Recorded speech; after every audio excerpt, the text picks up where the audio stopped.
Hey guys, Mono here. I've been on vacation the past few weeks, so I've been missing on a lot of Hella Loose stuff lately. Most of it, unfortunately, wasn't very good. There was the update 15 trailer that was released and then pulled off the web after the collective W2F reaction from the Hella Loose community and beyond.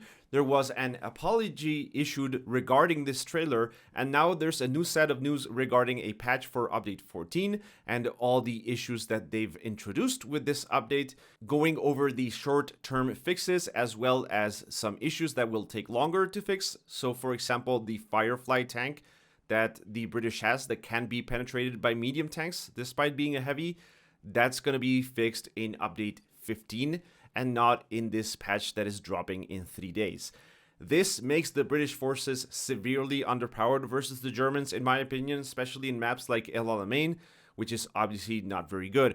So lots to talk about. I know some people were waiting to hear my take on the trailer. I think most of what I think about the trailer has already been said by other people already. Every issue has been pointed out: the T-posing, the Garand shooting with half the magazine out, the flotating arms and heads, and all of that. I think this trailer shows a severe lack of quality assurance, which might only be on the part of Team 17's video production, or it might also be related to the Hella Loose dev team itself. Just like the updates and the amount of bugs and issues that they introduce with them make you think, how did they not test this? This trailer, I think, shows that the new team is not as comfortable with the game as they thought they were. If they had, they would have been able to provide good footage for whoever edited this trailer to show off, but they clearly weren't, or at least the builds that they had at the moment to play the game, apparently with this new content, weren't working as expected. So I think they're finding out that the changes that they want to make to the game can't be made as nimbly as they thought. They have this rippling effect every time they change something, like increasing the running speed or adding in a better prone animation, that is beyond what they expect and what they can actually control. I'm going to call it right now. I don't think that they will meet their roadmap for 2023. And if they do, it will be at the expense of issues like the ones we've seen in the previous two updates.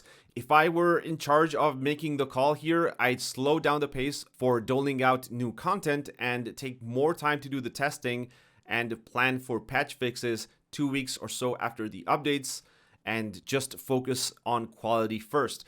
If you look at the roadmap, they have to fix the issues that they've introduced. Then they need to add 2 new game modes, 2 new factions. They need to update the game audio, refresh some old maps, and also provide at least 2 new maps in the next 6 months. I think it's too much. And I know they've committed to matching content to the real years of the war, starting with 1939 this year. So delaying the Polish forces and the Finnish forces obviously wouldn't be a very good look. But I am pretty convinced right now that it is too ambitious, and if the next updates add newer problems, then people are just going to stop playing until the actual fixes roll out and not play at the time of the update. This year also has some massive releases lined up for this part of the year, which could really hurt Hella Loose if it doesn't deliver the quality that it needs. We have 6 Days in Fallujah releasing this week. BattleBit released a few days ago, and I've already seen several Hella Loose players playing it and being really happy with it. There is a new finals beta. There's also an Arc Raiders closed beta, I think, coming up, and release of that game soon this year. There's also some huge single player releases, which might also sap away the interest of players in Hella Loose, because if it offers a broken experience, they might as well go play Final Fantasy XVI, Spider-Man 2, or Starfield. And I know these are not the same genre as Hella Loose, and only a portion of Hella Loose player base will be interested in these.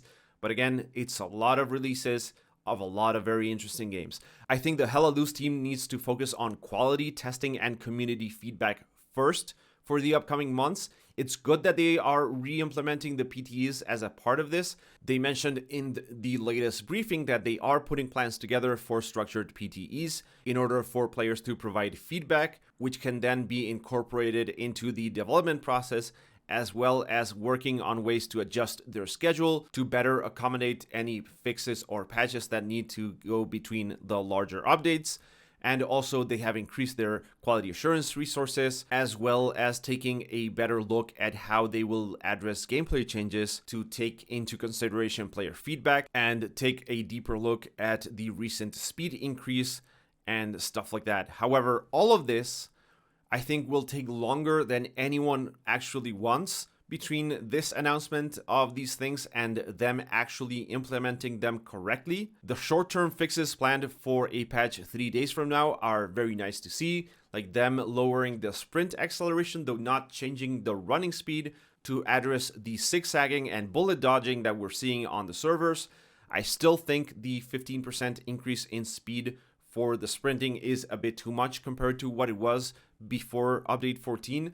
I thought the running was a bit too slow, but not 15% too slow. Maybe 5 or 8% would have been fine. They are also looking to fix the dolphin dive exploit, the XP issues, and the sway of the British weapons. But they also mention stuff like the holding F button interactions when you're healing and then you pull out the map. Those would be cancelled.